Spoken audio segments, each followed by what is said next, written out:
My husband told his family I was crazy, so I let them hear the voicemails. He forgot to delete. The day I found out my husband had been calling me crazy behind my back, I wasn't even surprised. That's what broke me the most. It wasn't a shock, it was a slow realization. Like when you start noticing cracks in the walls of a house you used to feel safe in, and suddenly you realize the whole foundation is rotten. We were having brunch at his mother's house. The usual Sunday ritual, half-burned bacon, mimosas made with the cheap orange juice, and small talk that always ended with some passive-aggressive jab from his sister about my job or my clothes or the way I talk too much. But this time, it wasn't passive. This time it was his cousin. She looked at me with this pitying expression, tilted her head, and asked if I was feeling better. I laughed, confused. She didn't.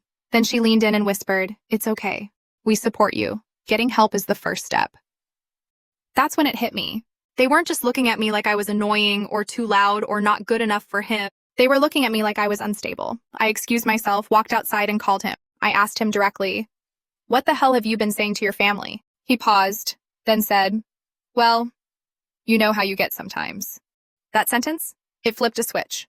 Because I did know how I get. I get tired of cleaning up his messes. I get worn down from begging him to show up emotionally. I get angry when he ignores me for days and then acts like I'm the problem for reacting. But crazy? No. I wasn't the one gaslighting, lying, manipulating, or storming out of rooms mid-argument. I wasn't the one who'd gone through 3 phones in 1 year because he kept slamming them into walls. I wasn't the one who sent 20-minute voice messages accusing my partner of ruining my reputation because I dared to ask, "Can we talk about this calmly?" And lucky for me, he forgot to delete most of those voicemails. He used to send them late at night, drunk, furious, half crying, half snarling. He'd call me everything from overbearing to a burden. Told me once, "You're lucky I'm still here. No one else would deal with you." And every time I played those messages the next day, he'd say, "That's not who I am. I was just mad." So I saved them. Not because I thought I'd need them, but because a part of me already knew. I wasn't crazy. I was surviving a man who made it his full-time job to convince me otherwise. So I made a plan. No yelling, no confrontation. I waited 1 week, just long enough for the family to start inviting me to things again. His mom sent a group text for a Sunday family update dinner. She said she wanted to talk about rebuilding trust and getting everyone back on the same page. I texted back, wouldn't miss it. That Sunday, I dressed calmly, classy, not like a woman on the edge. I wore the same blouse his mom once said made me look like I had a real career. I brought a bottle of wine, his favorite, the one I used to buy when we still pretended we were in love. I kissed him on the cheek before walking in, smiled at everyone like I didn't know they'd spent the last few weeks whispering about me like I was a diagnosis instead of a person. Dinner started fine. Chatter, laughter, his mom complimenting his haircut, his sister making side comments about people with emotional issues needing structure. Then his aunt, the one who always overshares, said, "We just want what's best for both of you." But it's hard, honey, when we hear things like you throwing things at him and screaming for hours. I sat still, let the silence do the heavy lifting. Then I pulled my phone from my bag, opened the voice memos, scanned for the ones marked 2 a.m., apology my ass, and threats masked as concern. I looked at his mother and said, "I think you should hear the truth from him." Then I pressed play. The room went dead silent. The first voicemail was just him screaming, "You always make me the bad guy. Maybe I'd listen to you if you weren't always bitching about the same stuff. You want calm? Shut up then." His cousin gasped. His aunt covered her mouth. The second voicemail was slower, more dangerous. "If you tell anyone, I'll just say you're having another episode. You're good at crying, make it look real." His sister stood up. "This is out of context." I looked her straight in the face. "I've got 13 more. Want the rest of the context?" His father cleared his throat, then said, "Turn it off." I did. And then I stood up, set my napkin down, and looked around the table. You all wanted to believe I was crazy, because that's easier than admitting your golden boy is an emotional abuser. But now you know. And whether you do anything with that truth, that's on you. Then I looked at my husband. He was pale, sweating, jaw clenched so hard I could see the muscle twitching. I walked past him, leaned down, and whispered, "Next time you lie, delete the evidence, genius." And I left, calm, quiet, whole. He called me 17 times that night. I didn't answer. Blocked the number the next morning, and I've never looked back. The next day, I woke up to my phone buzzing nonstop, messages from his mom, his aunt, even his sister. And you know what? Not one of them apologized. Not a single message that said, "I'm sorry we believed him," or "I should have asked you your side," or "I didn't know." Instead, they danced around the truth like it was radioactive. His mom wrote, "We're all hurting right now. This has been a difficult time for the family." Oh, the family. Apparently, the real victim here was Sunday dinner. Not the woman who had to record voicemails just to prove she wasn't mentally unstable. His sister's message? Even worse. You didn't need to embarrass him like that. There were better ways. Better ways? This man staged a full-blown psychological smear campaign against me, and I'm supposed to whisper the truth in the hallway like it's a secret I'm ashamed of? No. I exposed him exactly the way he deserved, publicly, with receipts, in front of the same people who smiled in my face while judging me behind my back. Then came the kicker. His boss called me. Yep. Apparently, someone at the dinner recorded part of what I played. It made its way to a cousin. That cousin's boyfriend works with my husband. And within 24 hours, the company's HR department got an anonymous tip about a hostile home environment involving one of their employees. They asked if I was safe. They asked if I needed legal support. Turns out they'd had other complaints from female colleagues about his tone and unprofessional comments. My recordings weren't just damning, they were confirming. By the end of that week, he was put on leave pending internal review.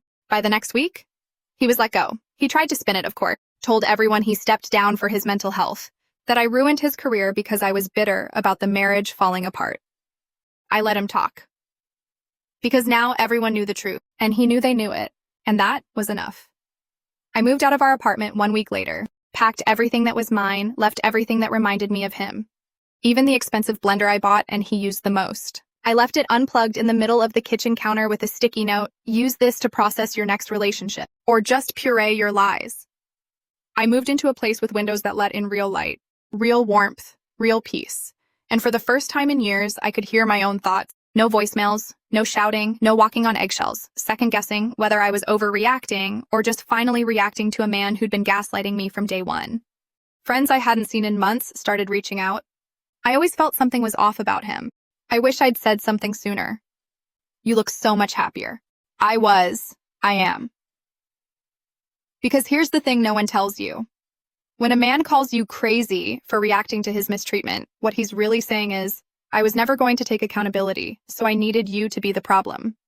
But the moment you hold up the mirror and say, no, actually, this is who you are, they shatter. And suddenly the crazy one is the only person in the room making any sense. He still tries to message me sometimes. New numbers, burner accounts, emails with subject lines like, closure? Please just talk to me. I miss you. I don't reply. Because closure doesn't come from conversations with the man who broke you. It comes from packing your things, playing his own words back to the people who defended him, and walking out like the storm he swore you were. He said I was crazy. Let them believe it. Because if protecting your peace, exposing a liar, and walking away from abuse makes me crazy, then baby, I lost my mind right on time. 3 months later, I got invited to his cousin's wedding. The same cousin who called me brave that day over soggy quiche. I almost didn't go. Almost. But then I thought about it. Thought about all the whispers I knew were still floating around. Thought about the relatives who weren't sure what to believe. Thought about the way he painted himself as the victim of a vindictive wife with a vendetta. So I went. I wore red. A deep, sharp, unapologetic red. The kind of red that doesn't whisper for forgiveness. It announces survival. I walked in with my head high, my dress hugging every curve he once tried to shame me for, and a smile that said, yes, I do know exactly what I'm doing. The reaction was immediate. People turned, eyes widened. I could almost hear the collective gasp in the room like a wave crashing. His aunt gave me a tight smile. His cousin awkwardly avoided eye contact. His sister, she had the audacity to give me a side hug and say, you look different. I smiled sweetly. Yeah, freedom suits me. And then he walked in, late, of course. Same slouched posture, same fake laugh, same energy like the room owed him attention. But when his eyes met mine, he froze. Because I didn't look broken, I didn't look bruised. I looked like every consequence he never thought would come. And he looked like a man who'd been living with the fallout of his own narrative, thinner, a little more hollow, that false confidence around the edges starting to crack, like someone who had spent the past 3 months hearing his name whispered in rooms he couldn't control. He walked past me, didn't say a word, but I saw it in his eyes. He remembered the voicemails, the silence that followed, the job he lost, the invitations that dried up, the way people stopped looking at him the same. I took my seat next to one of his former coworkers, someone who knew the full story. She leaned over and whispered, he really thought people would forget, huh? I just laughed, because men like him always think they can outrun the truth. They think they can spin it, bury it, out-talk it, but receipts have a long memory, and survivors have a louder voice now. During dinner, I stood up to stretch and bumped into his new girlfriend. Yes, new. She looked young, new to the family, New to the chaos, she smiled nervously, said, "I've heard a lot about you." I nodded. "I bet you have." Then I leaned in, just enough for her to hear, and said, "You seem kind. Don't ignore your instincts. And if you ever need someone to talk to, I'll pick up." She looked confused, a little scared, and then she nodded. And I walked away, because I don't need revenge. I don't need to destroy him. I just needed to survive him and help the next woman see him for what he is before she loses years like I did. By the time the speeches started, he was gone. Left early. No goodbyes, no scene. Because when the truth is out and the consequences finally catch up, there's no spotlight left for men like him. Just silence. And the echo of a woman who refused to stay quiet. I got into my car that night, kicked off my heels, and sat there for a moment with the music low and the windows cracked. I looked at myself in the mirror, same face, same eyes, but a whole new woman. A woman who walked through fire and came out flaming. A woman who was never crazy, just louder than his lies. And now, I don't tell people what happened. I let them hear the voicemails. I got home from that wedding and poured myself a glass of wine. The good kind. The kind I used to save for anniversaries that never meant anything to him. I sank into the couch, kicked my feet up, and opened my messages. There were 2 unread texts, both from numbers I didn't recognize, both from his family. The first one read, "I owe you an apology. I didn't want to believe it, but I heard the audio. I'm so sorry."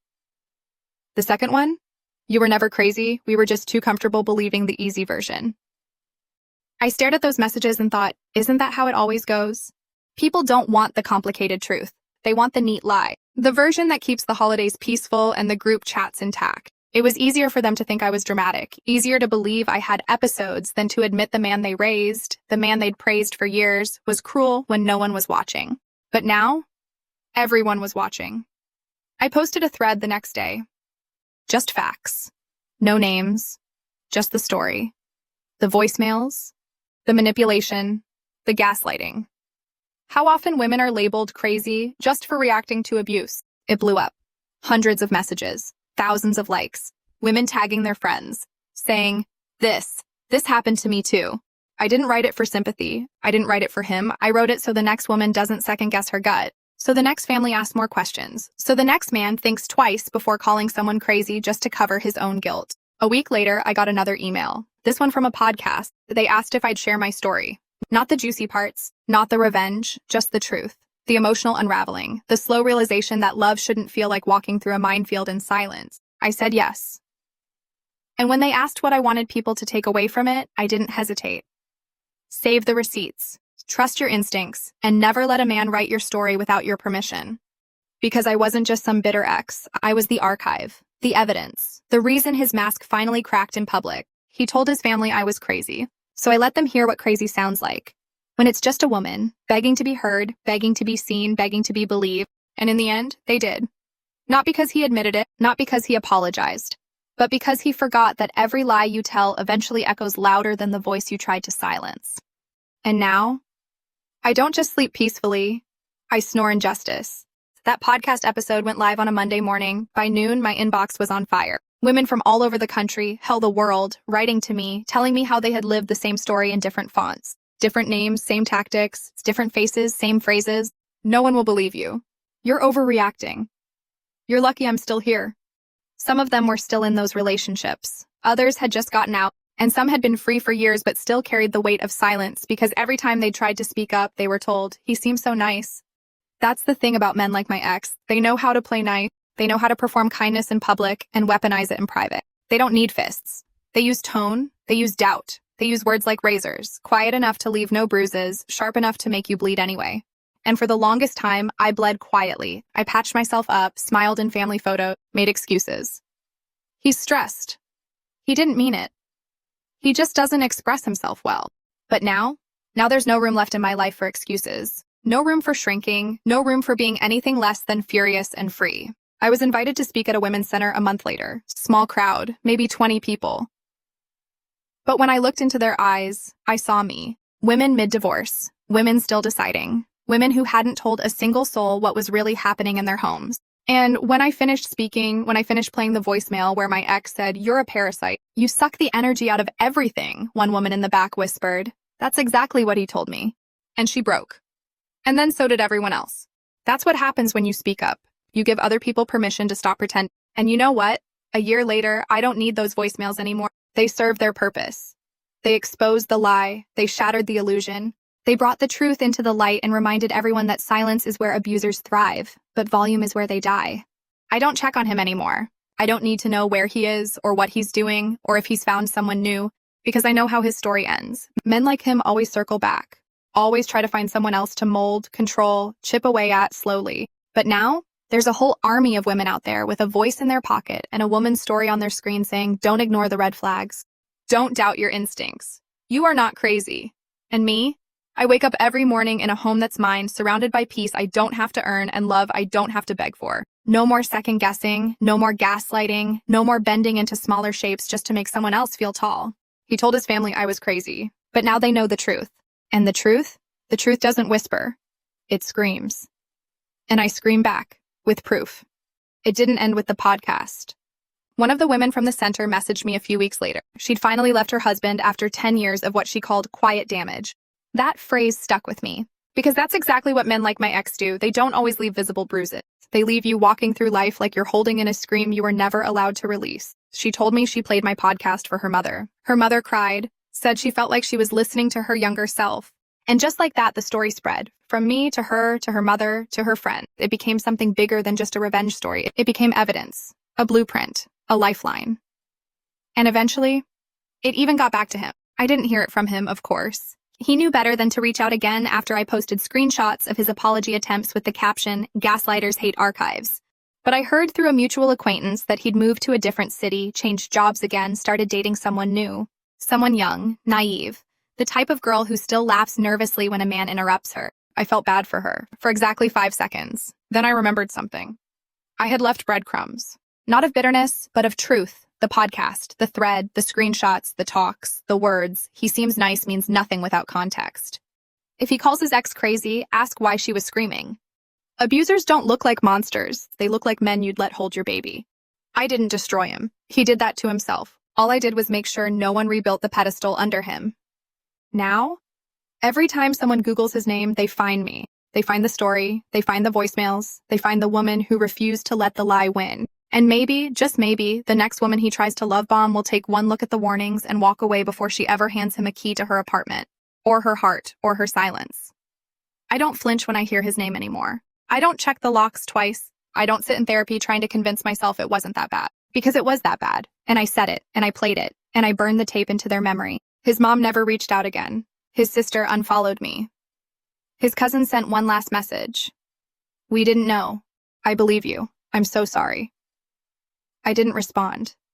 Not because I didn't appreciate it, but because their apology doesn't stitch me back together. I did that part on my own, piece by piece, step by step, day by day. Now, I'm with someone new, not perfect, but present. He doesn't raise his voice to win an argument. He doesn't joke about my feelings like they're punchlines. He doesn't make me earn his love with obedience. And he knows better than to ever call me crazy. Because now, I keep the voicemails. I tell the story. I am the warning. And if that makes me sound dangerous to men like my ex, good. I hope it scares them, because men like him should be scared. Not of me yelling, not of me crying, not of me slashing tires or making scenes or screaming in public, but of the fact that I didn't. I stayed quiet long enough to gather everything, long enough to let him dig his own grave in audio files and text messages, long enough for him to feel safe enough to be sloppy, to forget I was paying attention, to forget I'd stop surviving him and start protecting me. And that's what I did. I didn't fight him. I exposed him. And the moment the truth was louder than his manipulation, he lost everything he built on my silence. That's the real story. Not a dramatic revenge tale, not a courtroom thriller. Just a woman who stopped shrinking to make someone else comfortable and finally let people hear what he sounded like when no one else was watching. Now, I don't need closure. I don't need a final conversation. I don't need him to admit what he did, because I'm not living in that story anymore. I'm writing new ones, better ones where I don't have to record someone to prove I deserve respect. Ones where I don't mistake emotional exhaustion for loyalty. Ones where love feels like safety, not survival. He told his family I was crazy, so I let them hear the truth. And the truth? It set me free and buried him.